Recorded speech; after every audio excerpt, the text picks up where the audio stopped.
everybody, and welcome back to another wonderful episode of The Real Realtor of Houston, where I'm Kendall Peacock Butler, The Real Realtor of Houston, and I'm so excited to bring part 2 of my home ownership series, where we were talking about if you were looking at buying a home, some things that you should maybe look at. Now we're going to be talking about if you're thinking about selling a home because maybe it's time to downsize, or maybe you're upgrading because that was your first home that you purchased and you're kind of unsure of where to even begin as a seller. So your handy dandy, helpful, resourceful realtor, Peacock here, is coming to give you a couple of tips, a few tips of how to at least get the ball rolling to get started with you selling your home. So stay tuned. So have you perhaps purchased a home anytime before 2021?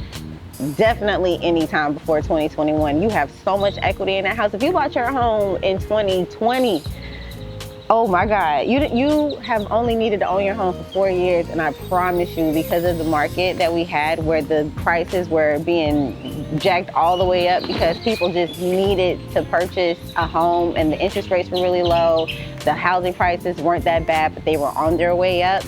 So if you purchased your home anytime prior to 2021, you have so much equity that you would be able to use to put into your next purchase. So let's say, okay, like I had a client who she was moving from Washington State down here, and she had a home that she had been in her home for about 9 or 10 years, I want to say, right? The price point that she was able to sell her home at, she was able to pay cash for her home down here. But of course, we were able to navigate that situation and be like, okay, what steps do we need to take to get you in touch with somebody in the state of Washington? Because as I say every time, I don't only do real estate here. I have extensions across the world of my trusted referral partners that are able to help you get your deal to the finish line. So you don't have to be in Houston. If you need help and you're thinking about you want to relocate, I'm connected worldwide. So give me a call if you're trying to figure out somebody to talk to, you're trying to get some pointers, because every market is not the same, and the real estate professionals of whatever your specific market is, they're going to be able to give you more guidance on what that looks like, how to navigate. They might have some tips and tricks up their sleeve of when they like to list your property, because this is when you're going to get the best traction if you're going to do open houses, whatever. So if you're thinking about it, call me so that I can give you some pointers, but I can also get you in touch with someone if you aren't in the Houston area.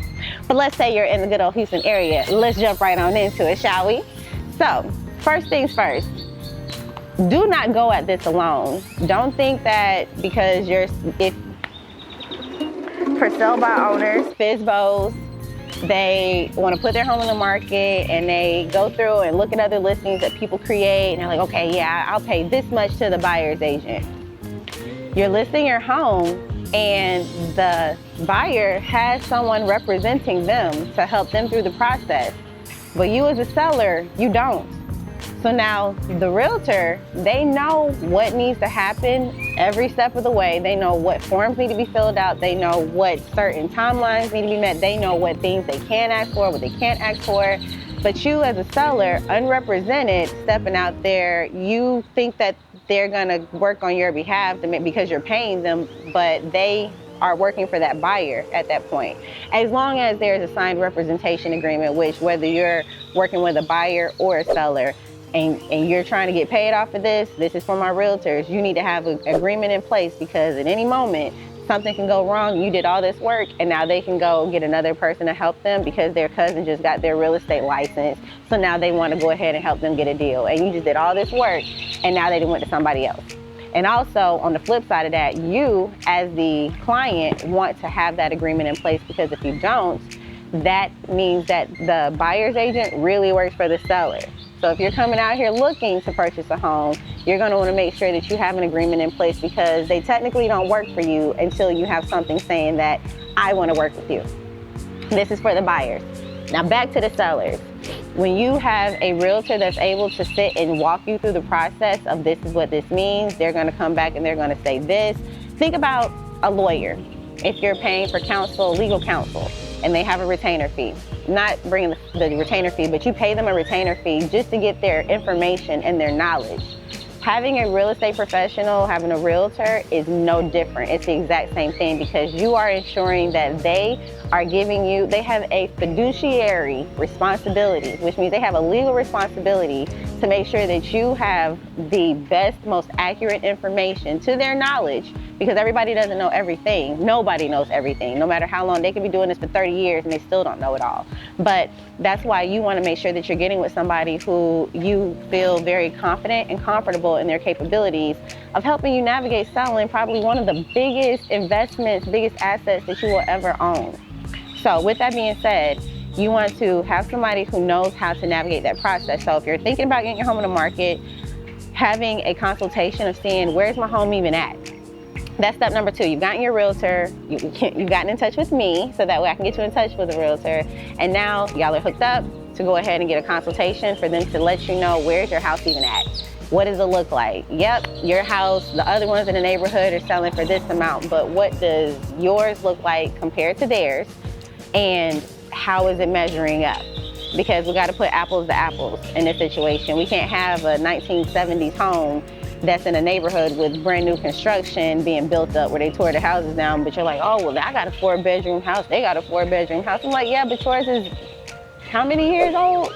This one is only 10. Like, we can't compare them, they're not the same. So saw that a lot in Virginia, where they would tear down the old homes and build up the new. We've seen it a lot out here in a lot of different areas. So you're going to want to make sure that you get with that realtor or real estate agent to make sure that they are able to do accurate comps. They're able to see like tax records. They're able to see, hey, the amount that the people even put it on the market for, is it even a good price? You don't know the situation that was going on behind the scenes. Was it a family member that they sold it to? They may have sold it for too low because they were just trying to get out of it, and you're seeing that the houses are selling for this, and now you're going to list it. So I don't advise anybody to do a FSBO, a for sale by owner, because you're going in blind and you think that you understand based on what you see on the outside, and you have no idea what you're actually doing. Because that buyer that's coming in the door, they do have somebody who knows what they're doing, and they're going to get everything out of you that they can, and you really don't know what you're supposed to do. So you're doing a consultation, that agent is coming in, they're showing you, this is what, I think you should do. Don't think you need to go replacing carpet, going and painting and doing all this stuff, because we are so critical of our spaces. Like you think about when you go to somebody's house, oh, forgive me, my grandma is like this. Go to her house is pretty much always clean, but for her, oh my God, forgive me, my house is dirty. And it's just like, where's the dirt at, grandma? Like, don't nobody else see it but you? So we're super critical of our spaces, and we think that it needs all this work because we're used to it looking that way, and we go to the model homes and they look beautiful. The model homes also haven't been lived in. So you can't compare your lived in home to this beautiful one, but you need to see, what types of things are selling, and that's where your real estate professional is going to come in at. And then once you guys have had a time to sit down and it's time for go time, have your seatbelt strapped on, because depending on your market, your home can go very quickly. So you can't get upset when the phone's ringing and they're wanting to come see your house, and you got to get up because you want to go stand on the corner and wait for them to finish looking at it, or however that goes, because the process does go very, very quickly. It takes pretty much minimum about a month for you to make it through that process. So if you are gonna put your house on the market, be prepared to make it available for others to see it. Because how else is somebody gonna know what they like about the house if they can't see it, because it's not a good time for the seller because they don't feel like getting up, or oh, we got the dog and we don't want to put the dog up, it's been in the crate all day. Like, you have to be flexible with it. So that's a few things to get you started on your path, because there is more that goes into it. But just to get you started, you're gonna want to get with that real estate professional, so that way they are able to help you come up with the best and most accurate numbers for you to be able to get your home sold, if that is in fact the ultimate goal. Or if you're just kind of see what the market says, then go ahead, be a FSBO. But if you're like, I'm trying to make moves, I'm trying to get this sold so I can move on to the next thing, get with that real estate professional, because they're gonna know how to price it to where it's not gonna be sitting there, but you're gonna still get the best amount for it at the same time. And trying to think, what other little gems should I drop in your bucket today? Don't be scared. You're gonna be a buyer coming into this market. It's okay. Like, don't be afraid about the interest rates. Marry the house, date the rate.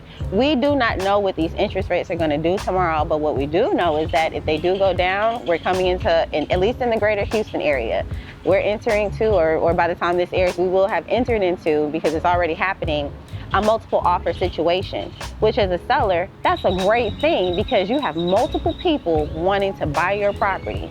But you're now also looking at who's bringing you the best deal, because the highest amount doesn't necessarily mean the best deal, because how are they negotiating that high amount? What all is going into that? And if you don't know, do you know what an appraisal guarantee is? Do you know what it means that they don't have an appraisal guarantee? So just because they offered you this amount, does that mean that you actually are going to get that when you close on it? So I would love to be able to help you answer any questions, debunk any myths, ideas that you've gotten along the way, and any fears that you may have or any kind of apprehension that you might have around purchasing or selling your home so that you can jump into the next one. It's okay. I have specialized in helping my military families get into homes and they're out of the area. I specialize in helping people be able to get out of one home in one area and into a home in another area, near and far. I've done cross-country setups. So if you're thinking about selling your home and you don't know where to start, or you're just like, let me just get some clarity around it, give me a call. I would love to be able to help you answer any questions that you have and then see what it looks like for your purchase, because you might be able to pay cash for it and not even have a mortgage payment going into the next one. So again, I'm Kendall Peacock Butler, the Real Realtor of Houston. Thank you so much for tuning in. I appreciate the opportunity. I thank you so much for keeping my name ringing in the real estate streets. I'm here for any questions you have, day up until about 6:30, because then I'm in mommy mode at that point. But I'm still here to answer any questions you have. If you're looking for me, I'm Kendall Butler on Facebook, and I'm the Real Realtor of Houston on Instagram. Thank you so much for watching. I'll see you next time.